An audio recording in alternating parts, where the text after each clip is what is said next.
This is Marlin Klein. Welcome to Leaders in the Next podcast.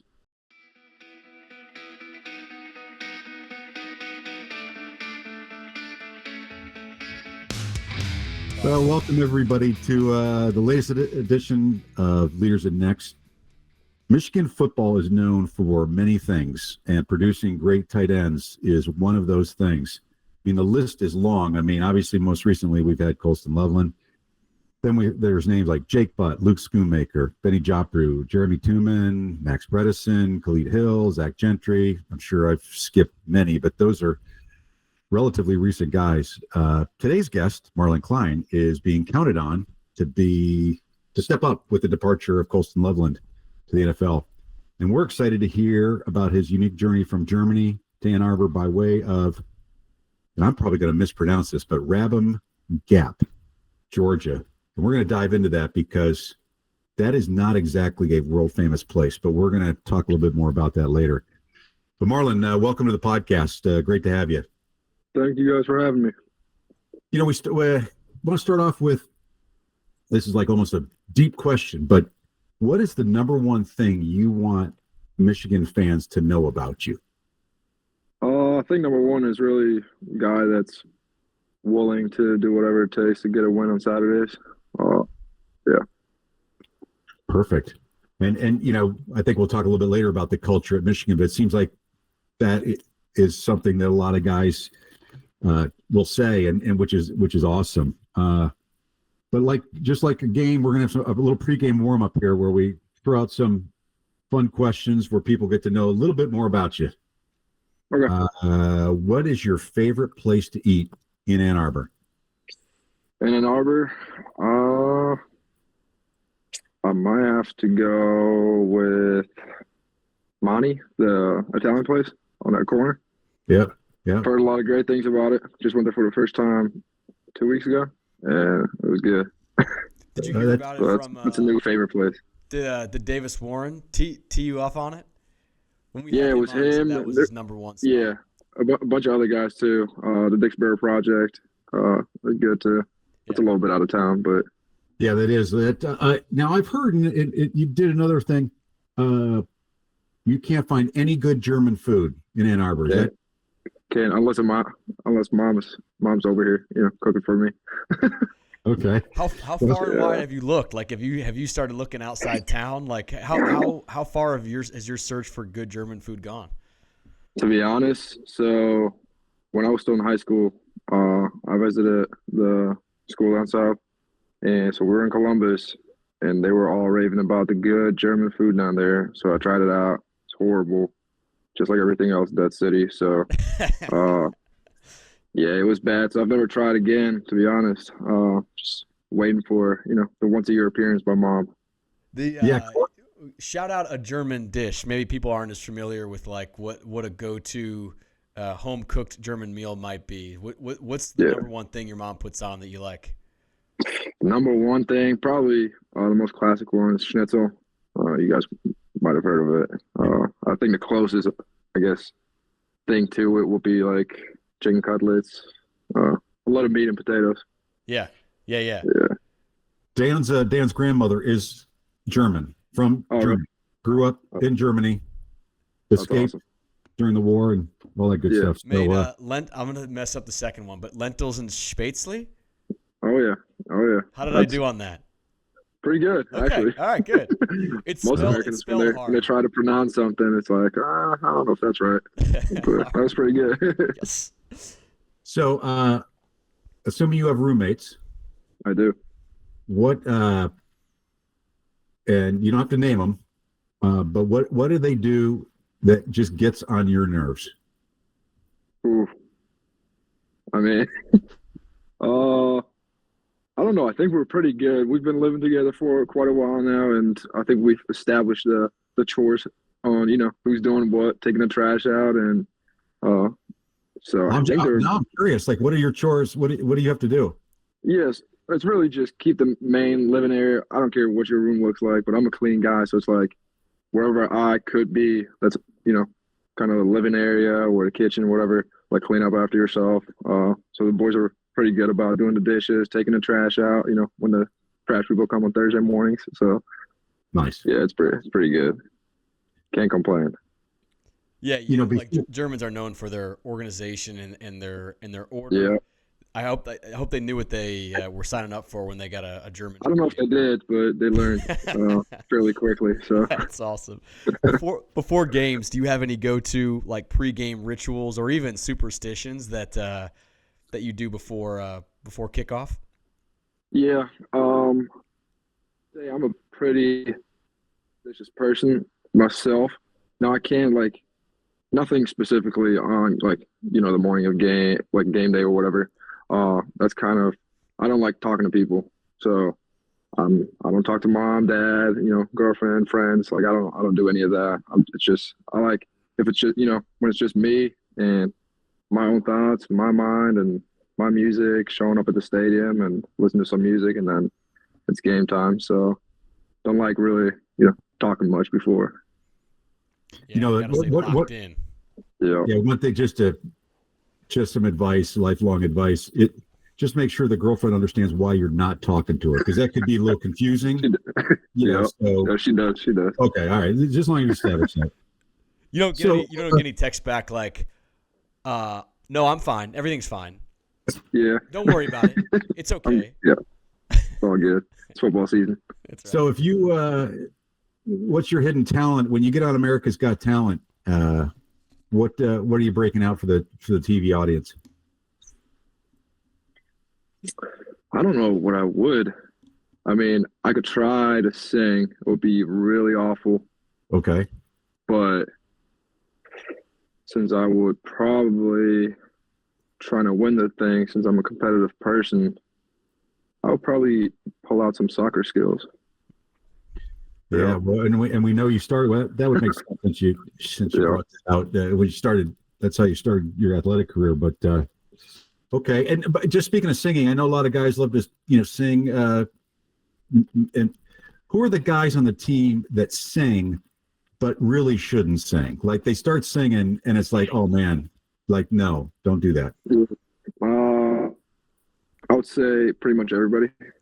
Yeah, that's a good answer. Pretty much everybody. Yeah.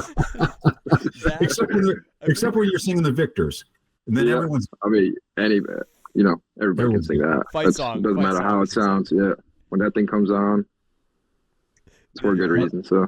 Especially when you're down in locker rooms on the road, I'm sure. Now, Zach Marshall told us that he was quite the singer. In fact, that was the talent he said he would break out. Is he an exception to the rule, or have you heard the pipes on Z Marsh?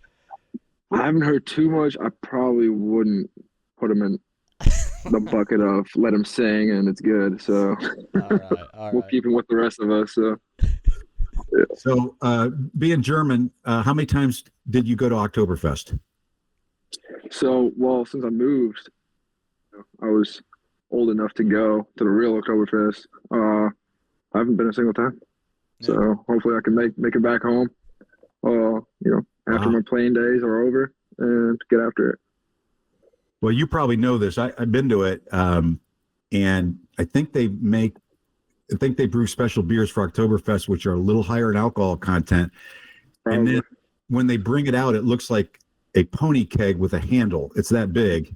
Oh, so yeah. I would just exercise judgment if you do go. All right, downtime hobbies. When you're not playing football in the off season or whatever, take your mind off football. What are you doing? I really like, just hanging out with the people that I surround myself with, just spending quality time with friends, family, if it's playing, video games with friends that are at other schools and, we can't see each other. I like being outside, so more, I guess, chill stuff, like going fishing with some of my teammates and, kind of on the slower side. I don't always need to be doing crazy things. So. And you may have just answered this. You mentioned family. Have you gotten a chance to go back to Germany since starting at Michigan, or has your family had a chance to come to Ann Arbor? Like, how often are you guys able to see each other? Yeah, so usually, so my first 2 years I didn't really play much. So my parents, there wasn't a huge reason for them to all fly over here, spend all that money and all that stuff. But so my mom was over here for 3 weeks last year, which was awesome. She was living here, cooking for us, me and all the boys. So we had a great time. Then my dad was over here for the Oregon game, which was a fun game. But yeah. So usually I get to go home about once a year, which is in May for like 2 or 3 weeks, and that's about it. Yeah. Nice. Doesn't really make sense flying home for. What was a 3-week stretch your mom was here for? It was the first. I think it was she came the second week and then stayed for like 3 more games. So yeah, it was awesome. Awesome. It's just hard because I got 2 little siblings and they're in school because our breaks, they don't really align with each other. So It's always kind of hard going on vacations together. Now we before the episode we asked fans to give us some questions, and we had one fan. Jordan M. I think he's in the running back room. I'm going to go out on a limb and say I looked at his profile. He looked like a football player from Michigan. He wanted us to ask you, what are your nicknames? Mar. A lot of people call me Mar, or Schnitz, which is, I guess, a shorter version of Schnitzel, which is the German dish we were talking about earlier. Schnitz. That's been that. Yeah, that became the favorite very, very quickly. So I was going to say, bust it out. I'm sure these guys have never really had a German teammate before, so this is the only time they got to bring out the big guns. Yeah. Yeah, the Mar thing is not very creative, but the other one is. Not really. Yeah. So there's a lot of Mars, Jamar. Somehow is Mar. Or Marshall. Even him turns out to be Mar. So. Yeah, I thought he was going to set you up. I thought it was going to be something you couldn't say on the air. Maybe he's looking for something that. What does Jordan Marshall have a nickname? Franchise. Yeah, superstar. Okay, all right. Well, he had. We talked. He's been on the podcast before. I think. Yeah. Before he had his breakout game in the bowl game, and those were probably the hardest 100 yards I've ever seen anybody run recently. I mean, Chris Perry, other guys have done it, but all right. Well, so we're going to end up the pregame warm up here. We've asked you some questions. If you want, you get to ask us one question. Who was your favorite guy on the show so far? Oh, that's a good one. Dan, you want to go first? I'm going to make you go first, Dad, because it's so hard. It is hard. And I guess my favorite one was our first one. And many reasons why. One, it was our first, but it was Davis Warren. Okay. And, loved hearing, A, because he was our first guest, and B, loved hearing his story, which is well documented, right? But to hear him tell it in terms of, getting through his health issue early on, how it impacted his recruiting, how he got to Michigan, how he persevered, and then so just a great guy. And so that was probably my favorite episode.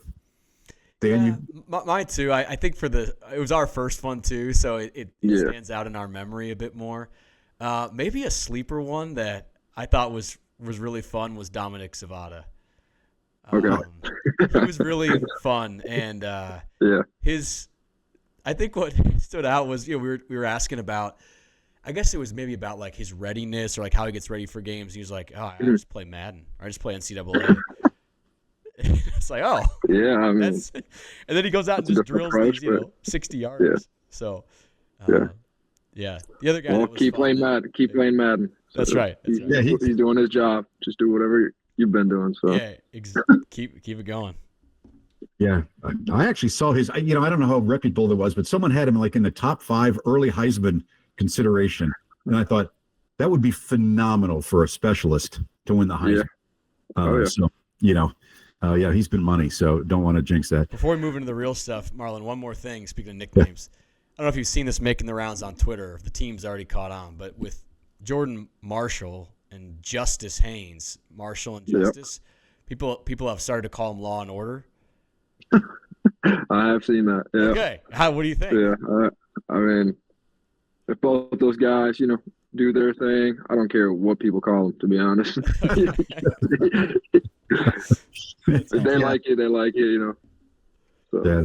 That's a lot of people looking forward to seeing that tandem, and I know Ben Hall's in there too. So we've got a lot of good stuff in that running back. So excited for him too. And you in the tight ends, which kind of brings us into your section, which is just, I guess, take us through how you got into football. Which we ask this question of a lot of guests, but especially someone coming from Germany, from Europe. Yeah. Tell us about how you found it's not very common. Yeah, so when I was born, and I must have been like 1 or 2 years old, so about 2003 or 4, the NFL Europe was still a thing, and the Cologne Centurions, so I'm from Cologne, Germany, so they had an NFL Europe team. My dad was friends with a bunch of their coaches and stuff. So we used to go to their games, actually, and obviously I can't really, remember it. I was 1 or 2 years old. But after a while, when I was probably 12, I kind of got sick of doing what everybody does, which is, you go to school, play soccer, and that's about it. And I've always kind of been that person that wants to do things different, was always taller than the other people. So I was always different. And I was always kind of looking forward to doing something else. So when I was about 14 or 15, I asked my dad about football and if that's still a thing. Obviously, the NFL Europe, that was professional football, and that wasn't a thing at that point anymore. But somehow my dad, he knows a lot of people, so he knew one of the coaches for our, I guess, club team in my city. Called him up, and he was down to have me for, I guess, a tryout practice. Showed up, and they thought I was pretty good and wanted to keep me. So that's kind of how I got into it, and just fell in love with it right away. It was something different. Kind of got around people that came from different backgrounds, rough backgrounds, whatever it was kind of, I quickly saw that it was one of the sports that it doesn't matter where you come from, how big you are, whatever it is, how smart you are. Like, if you're playing for a good team and there's good leadership and I guess friendships too, you can make it work. And I think that's really when I fell in love with the sport, just meeting other people, and not just the people that I, been playing soccer with for the past 12 years. My uncle being a coach and all my cousins playing with me. And so I just fell in love with it, honestly. So then in 2019, I'm sure you guys have heard of Bjorn Warner, who kind of did the same thing that I did. Went to a prep school out of Massachusetts, got a scholarship to Florida State, won a bunch of stuff like ACC, Defensive Player of the Year and all that stuff, and got drafted in the first round. And after he was done playing, he moved back home and really wanted to help out, I guess, kids my age back then to really achieve their dream and chase it and move to the U.S. So he started this non-profit organization called Gridiron Imports, which I think to this day helps out kids from all over the world to chase that dream of coming to the U.S., going to a high school, playing whatever sport they want, but mainly football. And that's how I ended up at Raven Gap, Georgia, which is in the middle of nowhere. So before we get to Raven Gap, I mean, you're 6'6", right? Yep. Did you, like a lot of, it's interesting, a lot of Europeans might migrate from soccer to basketball. Yeah. Did you ever, obviously we had the Wagner twin, the brothers, and I know you've met them before, but I mean, did you, when you were younger, were you ever a basketball guy? Yeah. So I played basketball for about a year or two, and I was pretty good at it. And, took the camps with Dirk Nowitzki. Dirk Nowitzki was the hometown hero, and he was on every commercial you could, especially after they won the championship. Saw him everywhere. He was the pride of Germany overseas. So, but yeah, somehow I got into football and just fell in love with it much more so. By the way, really it's a little ironic that your last name is Klein, which in German means small. I don't know how many of your roommates, I don't know how many of your teammates know that, but probably nobody. Yeah, I mean, there could be a new, out so that maybe stays maybe a new nickname there. So, of all the schools you could go to in the U.S., someone wakes up and says, "Hey, man, you should go to Raven Gap." Is it Nacoochee? Raven Gap, Nacoochee School. Yeah. Now, a lot of people that are listening have heard of IMG. They've heard of, other places. What was the pipeline? How did you end up there? Yeah, so Bjorn and I guess Gridiron Imports, Chris Adamson, who was his coworker, we're still with him, I think, and he runs the whole show now. But so they were kind of connected and already had a couple kids at different schools throughout the country. So in Texas, there's a bunch of schools. There's a lot of schools on the East Coast, like the Massachusetts, Rhode Islands. There's a lot of prep schools there that have international kids. So they had a camp back home, and must have been 2018 that I showed up to, and they flew over. Must have been like 10 or 15 high school coaches. That was kind of like a international combine, I guess. Yeah. Run around, and then you'll either hear from us or you won't. And at that point, I wasn't planning on moving to the U.S. You know, one of my coaches from back home really just picked me up and took me there without really telling me what it was. Showed up and went home telling my parents that I'm moving to the U.S. And yeah, you can imagine how that went. Yeah. So, well, I'm just curious. So, how did that conversation go? I mean, did a coach talk to your parents and convince them, say, hey, here's why it's good, or did they leave that up to you? Yeah, well, so after the camp, my coach picked me back up, and I guess he talked to some of the coaches, and he was like, "Yeah, you're going over there." And I was just fully excited. I was the best guy there, whatever. And American football coach had just told me that I can go to the U.S. and play for them. So I went home, told my parents, and they just looked at me like, I don't know. They just saw a dinosaur or whatever. But I think it must have been 2 or 3 days later, they started getting emails from all those coaches. They were like, oh, shoot, this might be real. So, yeah, it must have been 6 months later, I was gone. So we started talking to all those schools on the East Coast, some schools in Texas, and found out that I was most comfortable with the coaches at Raven Gap, and they already had 2 Germans there that had been there for a year. So I thought that was the best, situation for me, and off I was. So you wake up. I mean, walk us through, like, you were now, for a lot of people, I mean, that have young kids, they're like, wow, how old were you at the time? 16, 17? Yep. So did you get on the plane to the U.S. by yourself? So actually, the 2 guys that were from Germany that were already there, I booked the same flight as them, so I flew with them. Okay. So I made it as comfortable as possible, but there were so many things going on from the timeline between the camp and between me taking off to Atlanta, Georgia. I think there were so many things and so many factors playing into it with, getting a visa, applying for this, applying for that I didn't really have a time to sit down and think about, well, first of all, I don't even speak English. Maybe I should start, thinking about that. So yeah, it really hit me once I landed in Atlanta. I was like, oh, I'm here by myself.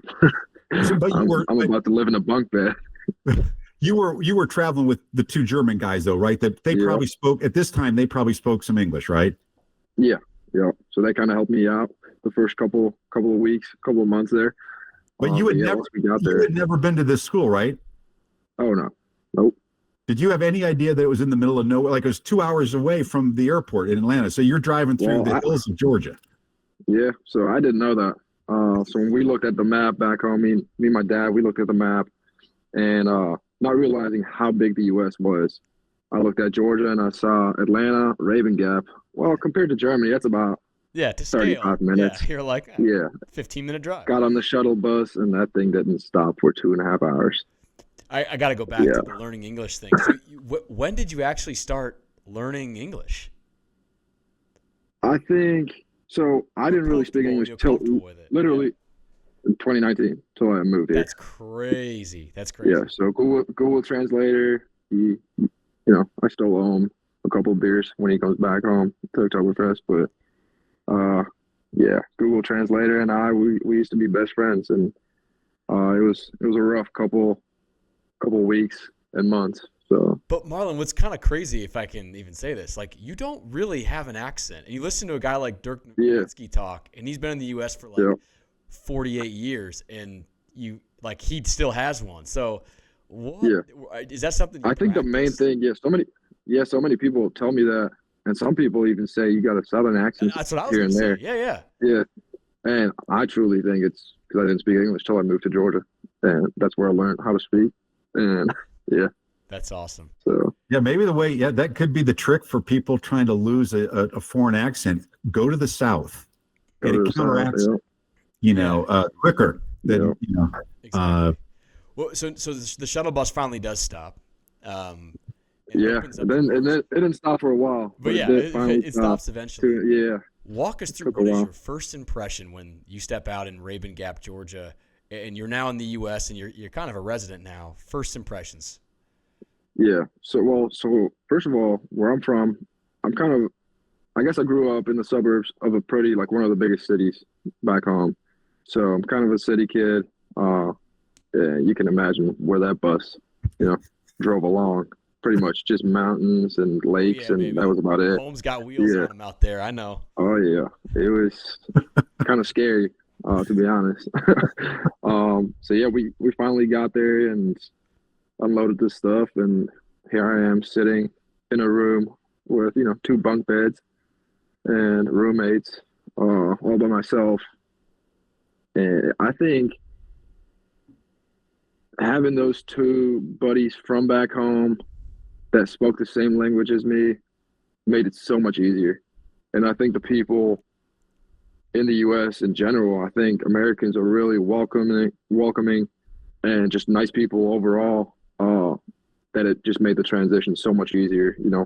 I never felt left out. I never felt like I was discriminated or whatever. Like where I'm from, the way I look, like how tall I am, like none of that ever mattered.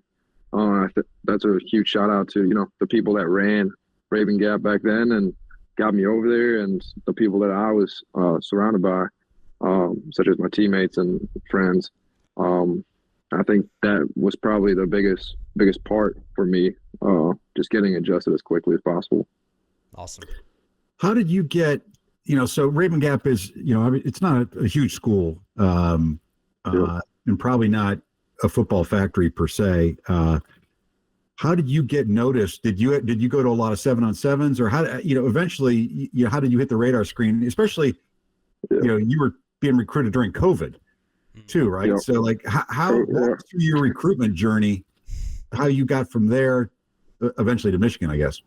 Yeah. Well, so when I decided to leave to go to Raven Gap, that was my sophomore year of high school. It was really go there, play football for a year, see how it goes, and come back home. Oh. Well, I think it was week 4, week 5.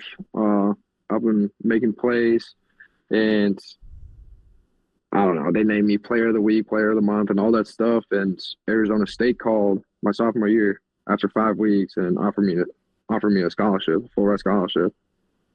Well, mom and dad pretty quickly realized that I was gone for a little bit longer than just 12 months. So, so yeah, and that's kind of how it started. And then COVID hit a couple months later.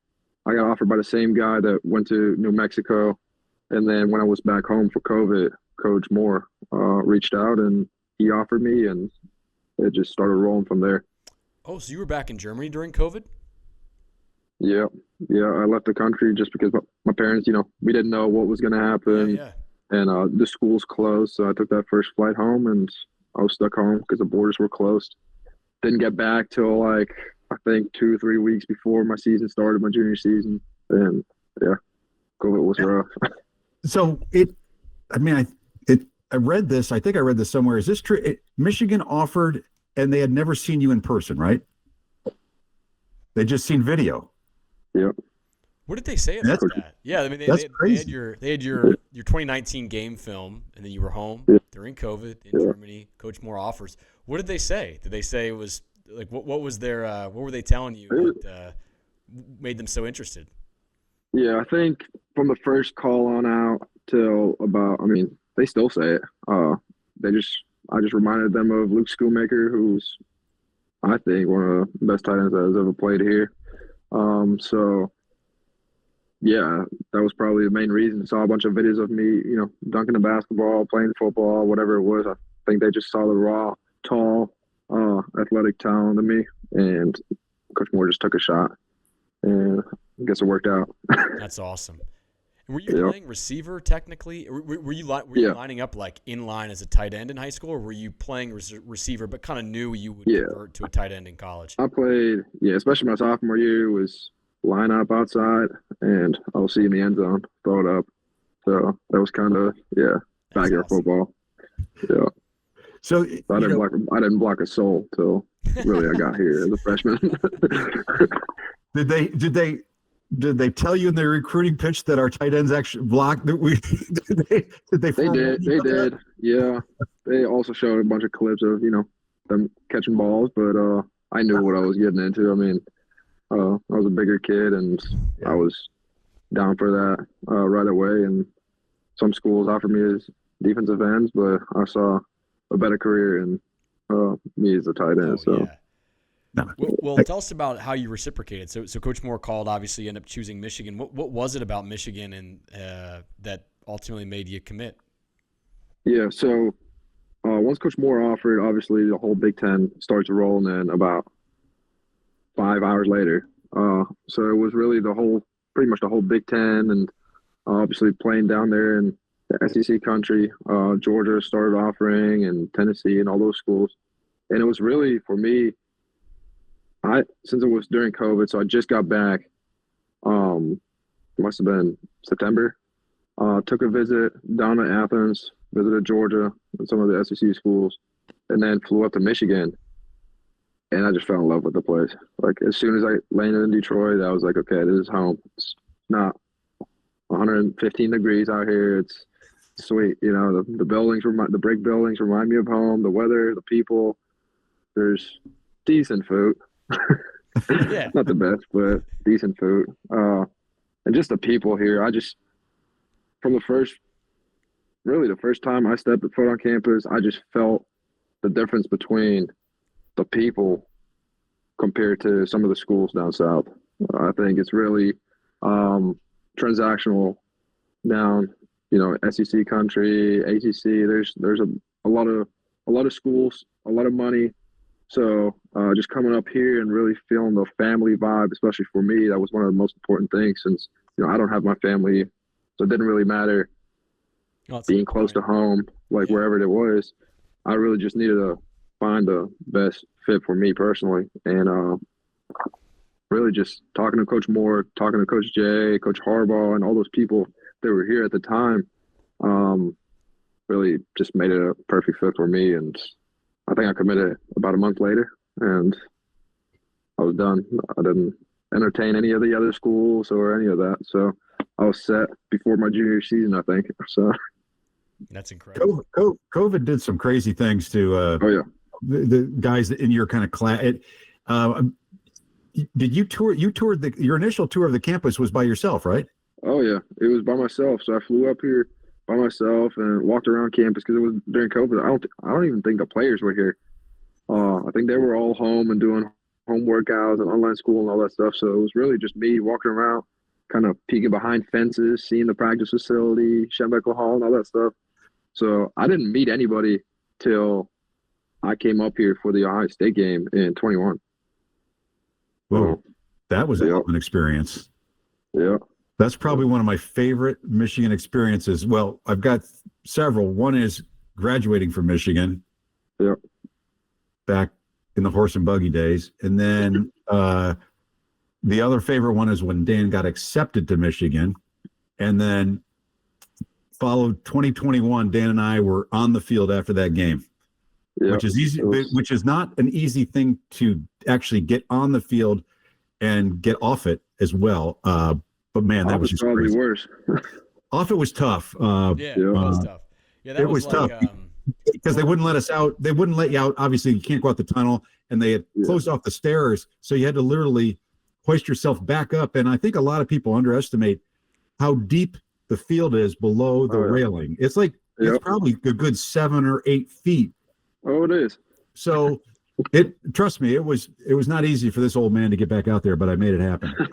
That was sweet, wasn't it? It was like that was the greatest. Like poetry in real life. It's hard to explain. Like, it really was. Just sports. Why do you care so much?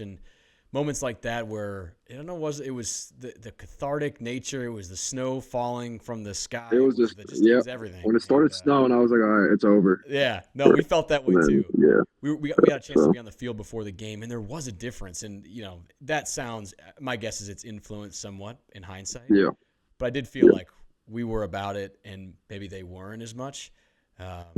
Once the snow and the wind started, so.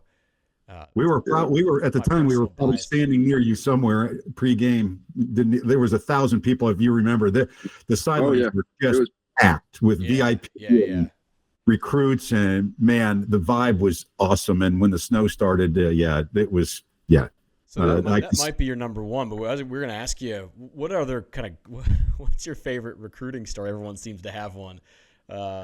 Recruiting, really since COVID kind of took that all away from my class. It's got to be that game.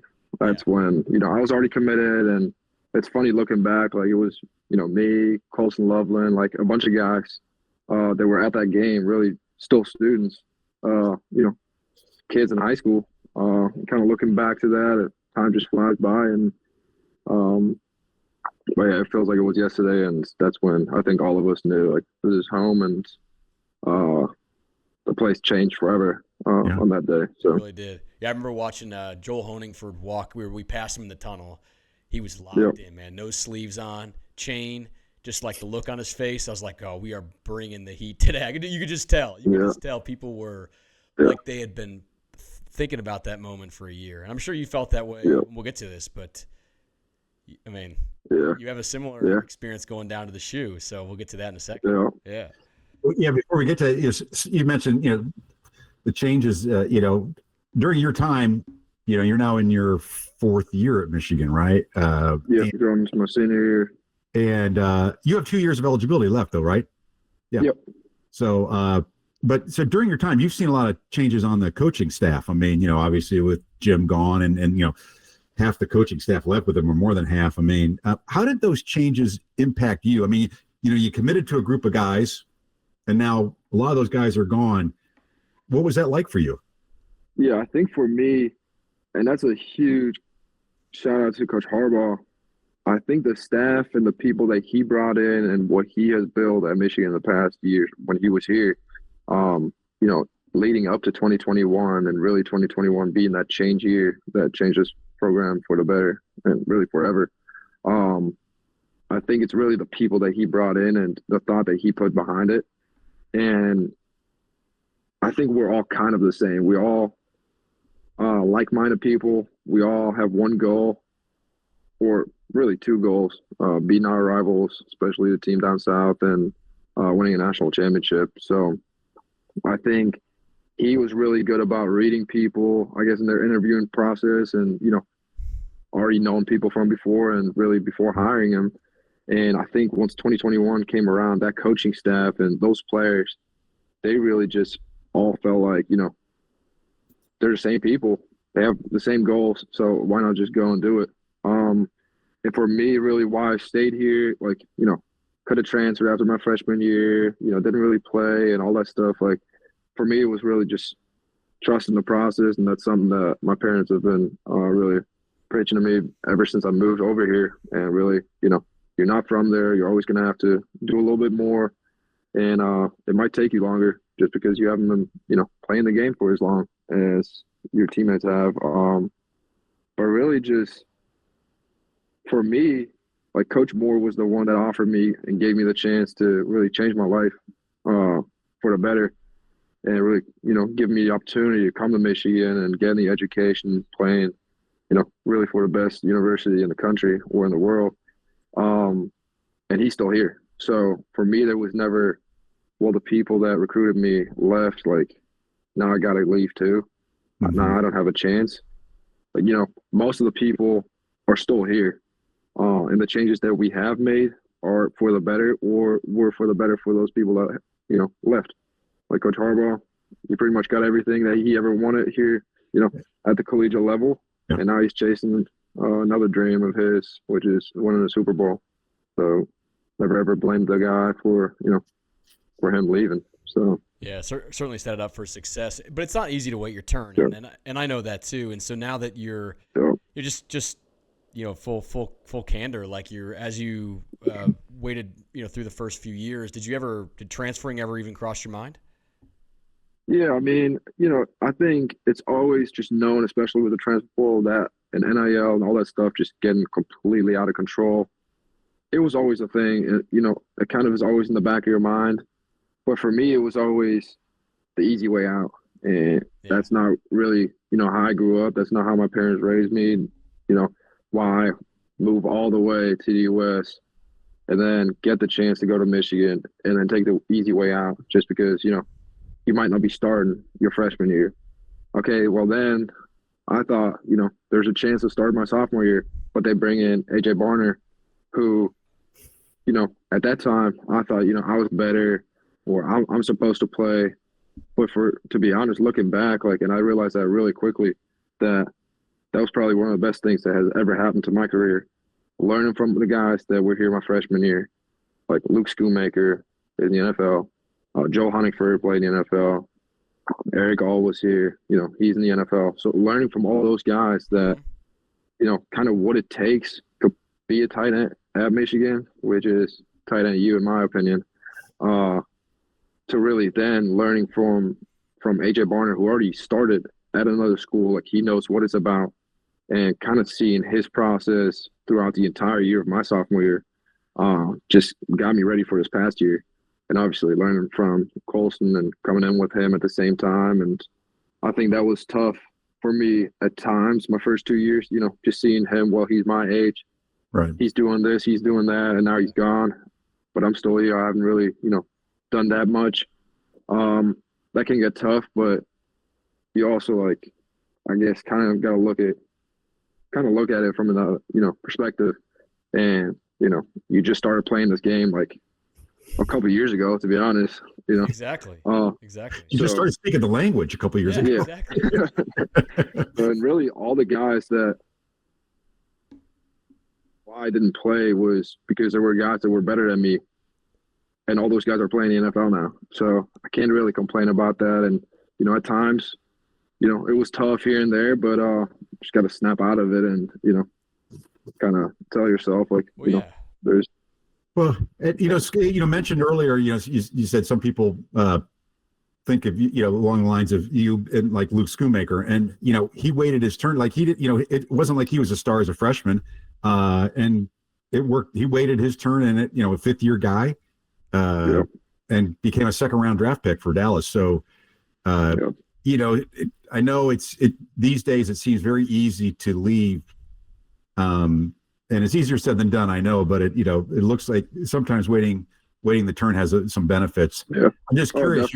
You came in with Colston, and obviously he's going to get drafted here pretty high. What are some of the key things you took away from your time with him? Yeah. I think one of the main things is the guy never changes. He's the same person every day. Whatever's going on, whatever he's got going on off the field, he's human too. He's got problems, family, friends, whatever it is. The guy never changed, and really just watching him go through really our past 3 years here together. The way he grew, the way he attacked each and every single day. And that's not just him. That's really pretty much all the guys that I've named in my room. That was such a huge thing for me, just learning from all those guys, just watching them, ask questions whenever, something, doesn't really make sense to me, or, I've seen something, I got a question about it, all those guys. And that's huge credit to all of those guys. They were always, open-handed and open arms and really answer whatever question I ever had. And, I think the reason why Colston is, the top tight end in the country and is going to get drafted in the first round is really the way he attacks each and every single day. In his mind, there's nobody that can beat him. There's nobody that can cover him. And that's really how he attacks every single day. And that's why he is the person he is. He might be right about those things too. Yeah. We talked about your OSU 2021 experience. You got your own experience in 2024. Yep. Just talk. I mean, we've seen the video walking out of the tunnel. That's famous now. I got to get that hung on the wall. Yeah. But take us like inside your mind and inside the mind of the team. There was clearly a confidence going into that game, but like, what was the mood and what was the team saying to one another leading up to that game on the field just before kickoff? Take us through that. Yeah, I think it didn't start that day. It started a couple of weeks before that. I think it was coming out of our second bye week, so it must have been the week before Northwestern, maybe. Got a huge win there. The offense started rolling. The defense was playing great. Yeah. Third, fourth string, like walk-ons, like all the boys were playing. It was awesome. And really going into the Ohio State week, there's a certain feeling on that Monday when you walk into the facility. It's the Monday of Ohio State, and it's just different. And like,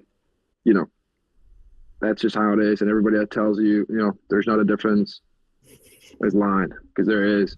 You feel it the second you walk into the facility. Everybody is laser focused, and really doing staying there till 10 p.m. at night, all the players and all that stuff. So it started weeks before that. And then obviously leading up, we had a great week of practice and preparing for, what we were going to see, what we we're going to do on our side of the ball. And I think walking into the Ohio State Stadium that morning, I could have told you right there and then that we were going to win that game. The looks in those guys' eyes on our team was different. The second we walked on the field for warm-ups, it was different. There was just a different vibe and energy, really from everybody. Season 8-5, like that's not Michigan football. Like that might be, a great season, bowl eligible for pretty much 95% of the country. But that's not Michigan standard, and we all knew that. But no matter what just happened in the past, 11 games, it's Ohio State. So it doesn't matter. They're the number one team in the country.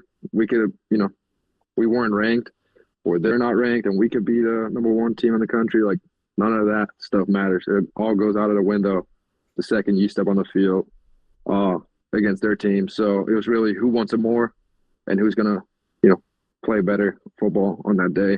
And we did. And it was, to be honest, probably one of the best days of my life. Definitely my favorite Michigan experience so far. And I think I also have, some background there, a girlfriend and her whole family being from Ohio, and parents, went to Ohio State and Cincinnati and all that stuff. So there's a little bit of blood right there, but and look, nobody's perfect, it was, right? Nobody's perfect. Yeah, I'm sure nobody's perfect. We'll forgive him, but winning that game was, huge. Just were you on the play side for the Khalil Mullings 3rd and 6 run? Yep, I was. What? But your back may have been to the run. Tell us when you knew it was broken wide open. Yeah, well, so I started blocking. I think it was Latham Ransom, their safety, and I started blocking them. And I just heard the entire stadium was kind of quiet. But I kind of saw that our fans, so they were kind of in front of us, they all started going crazy. And I didn't know where Khalil was, and I just felt him run right past me. And I was like, yeah, that's game. So it was just the feeling of, I guess, victory. There's no better feeling in the world than that. So. Especially against those guys in those circumstances. It's hard to, I think, block out noise these days with, the internet. People can reach you guys.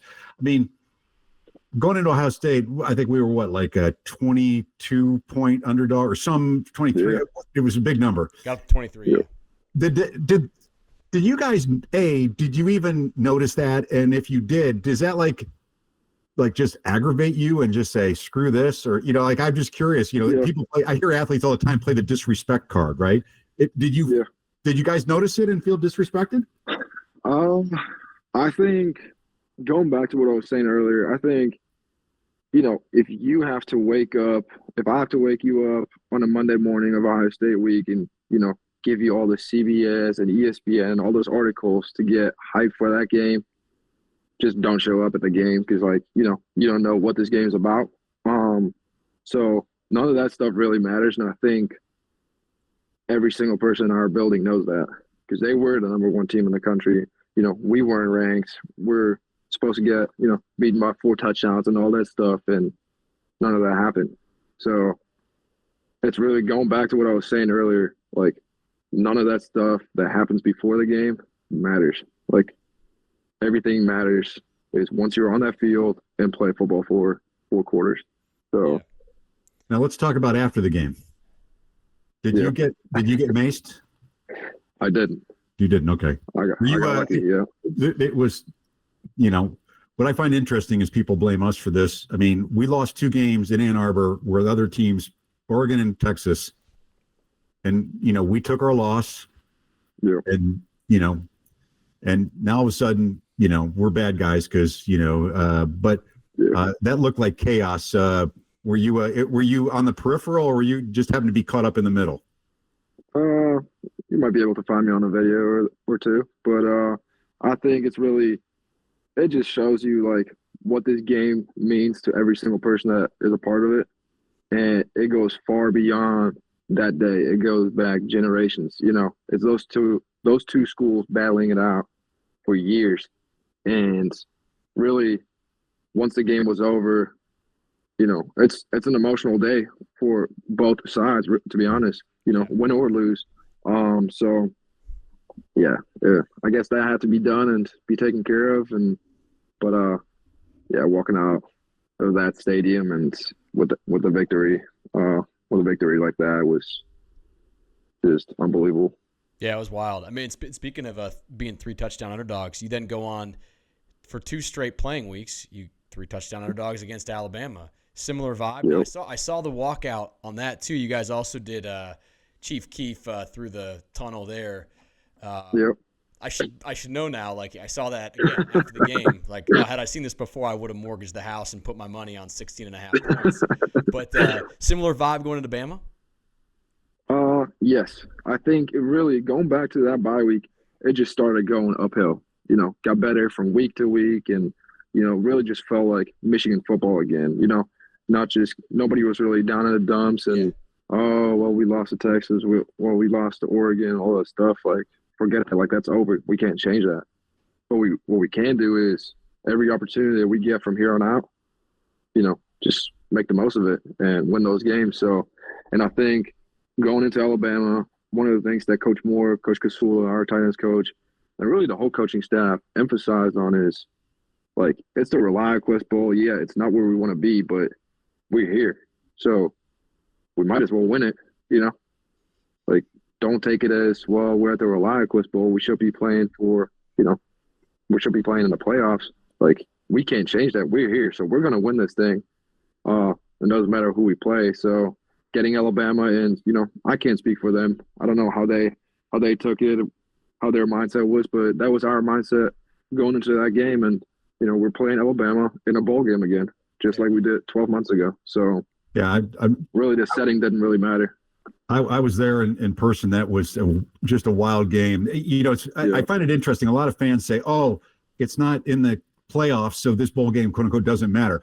And then the same fans, if we lose the game, it seems to matter to them if we lose. So we might as well win. And boy, I tell you, the fans. Obviously, I was in a Michigan section, and like the energy, like you could feel people going, "Man, this is freaking awesome!" Even though we had a lot of young guys. I went to it thinking I wasn't really necessarily concerned so much about the outcome. I was really excited to see the younger guys. We had a lot of guys opt out, which is which I totally understand, and some guys obviously hurt, but a lot of younger guys, and so it was exciting. But then it's like, wow, we're making some plays here, and then of course the rain kind of had a little fun with that. So, all right, we have some fan questions now.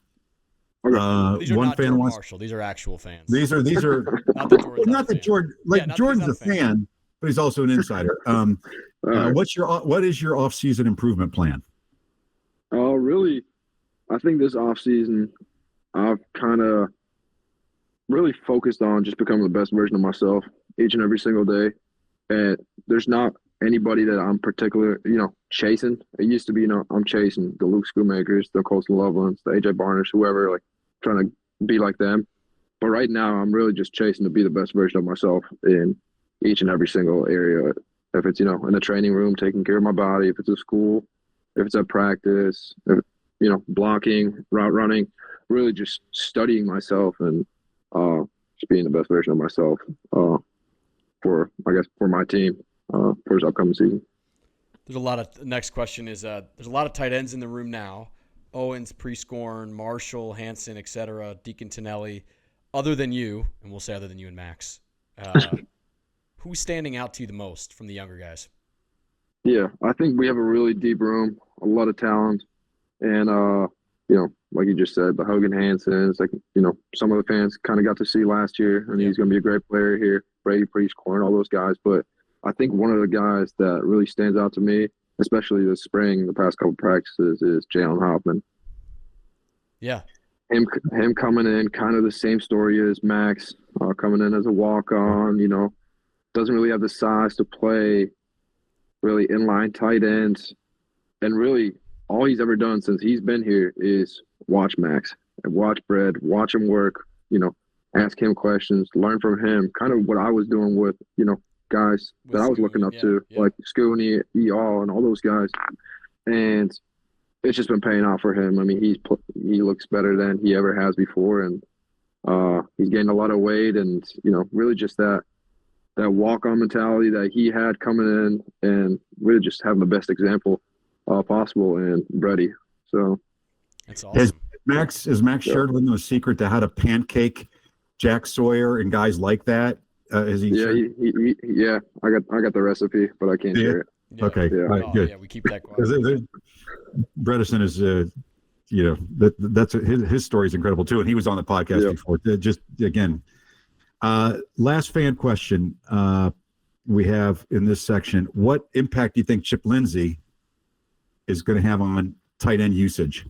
Yeah, I think looking back, obviously, once I kind of figured out that we hired him and got to meet him and talk to him and kind of really picking his brain on how he was going to use us.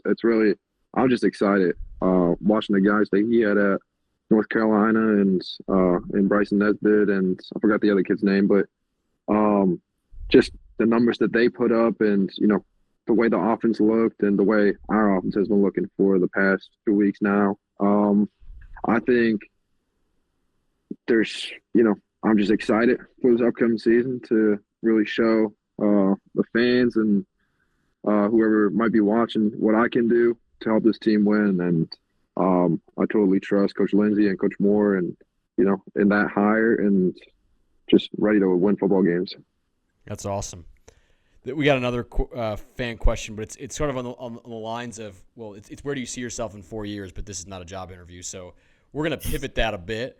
And kind of move on to maybe my hope is your answer is probably the NFL, but as you do think about your life after football, what are some like professional ventures that have interest to you? Obviously, you're at Michigan, you're two-time academic All Big Ten honoree now, so taking school seriously. What have you thought about in terms of things that interest you or passions you think you might follow when your career is over? Yeah. So my parents are in real estate, so I think that's one of the things that I'm really interested in, real estate. But one of the things I really want to do is giving back to kids back home in Germany, and really, whatever it really is, if it's providing with football equipment, because you can't really get that back home unless you pay $500 in taxes to get it shipped over there.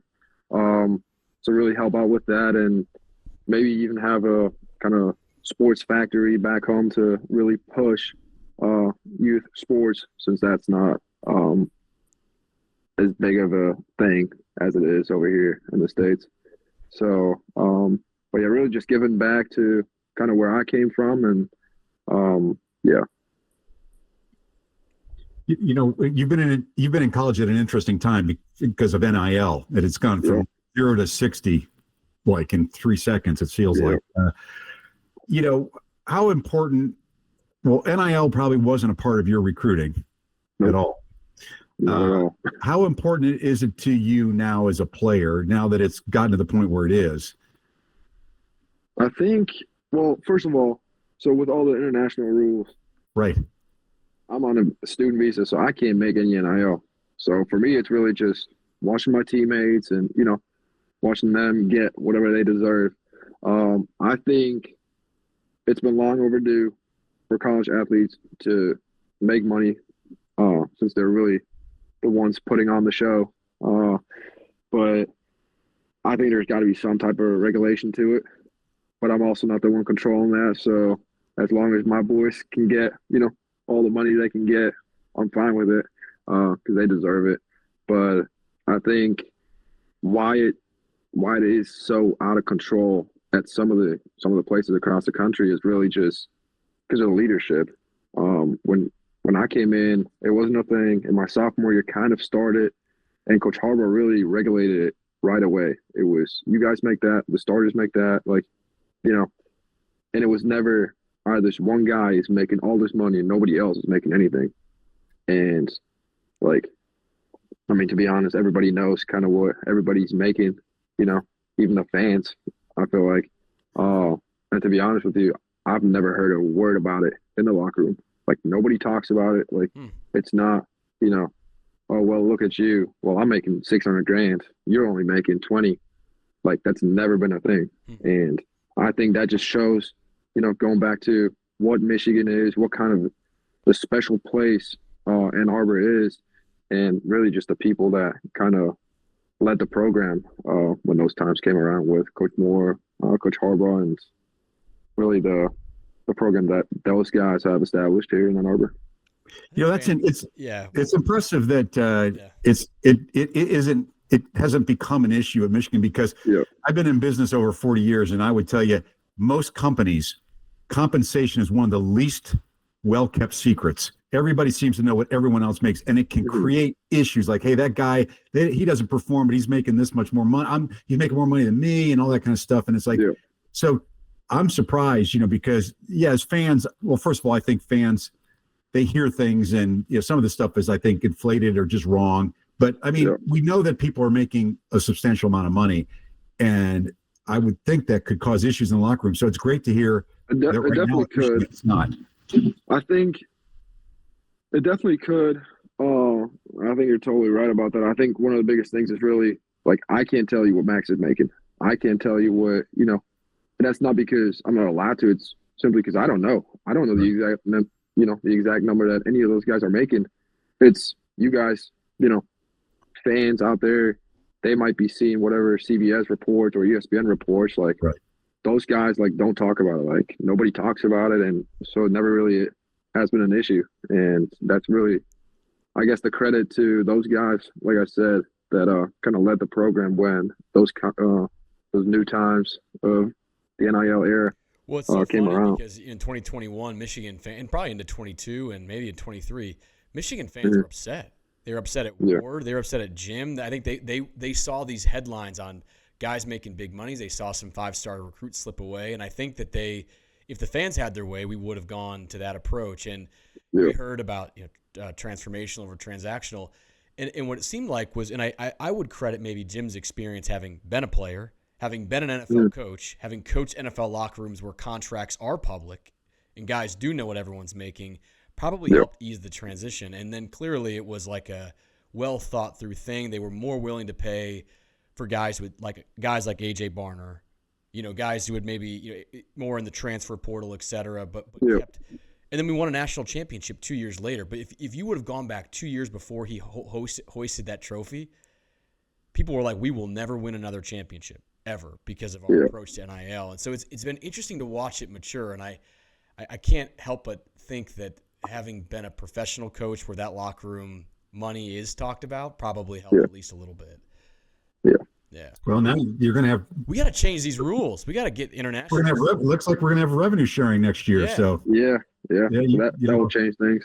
Now, so one of the things, I know you guys don't talk about it, but there is some visible signs of NIL, the parking lot and the cars in the parking lot. It's a truck heavy lot. Well, I want to talk about, you have. I know international students, but I think I recently saw that you did an NIL deal with Feldman Chevrolet. Yeah, well, so that post was really just about, some of the guys that I'm friends with, and, Colson was with them, and Will got trucks from them. But yeah, I paid for the truck with my own money that I saved up probably from the past 10 years. So yeah, I didn't get that truck for free just because I just can. Oh, okay. Well, now one thing Germany's known for is making really good cars. Okay. Yeah. Of all the things, I mean, like, maybe it was the Georgia high school experience that got you to the pickup truck, but you could have had an Audi, a BMW, as you would say in German, not BMW, but BMW. Yeah. You could have had a Porsche, a Mercedes. Hell, you could have even done a VW. You go with a pickup truck. What? I did. Explain that. You know, some of the, I guess, Georgia mountains played a factor in that, I would say. Okay.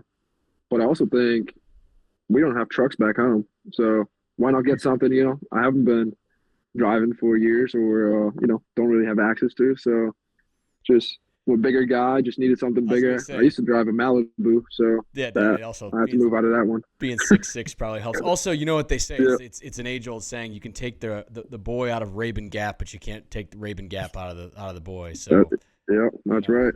I mean, were your parents disappointed when they found out that you had a pickup truck and not a German They car? actually loved it.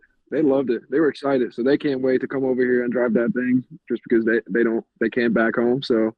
You know, it is true. I was recently in Europe for a little while, and you do not see a pickup truck. There is you don't. They don't sell them back home. Yeah. No, like no SUVs. It's and so so I get it. All right. How about the tattoo sleeve? They approve of that? Yeah, they did. I mean, nice. Both my parents are tatted, so they can't really say no to me. That's awesome. That's awesome. Yeah.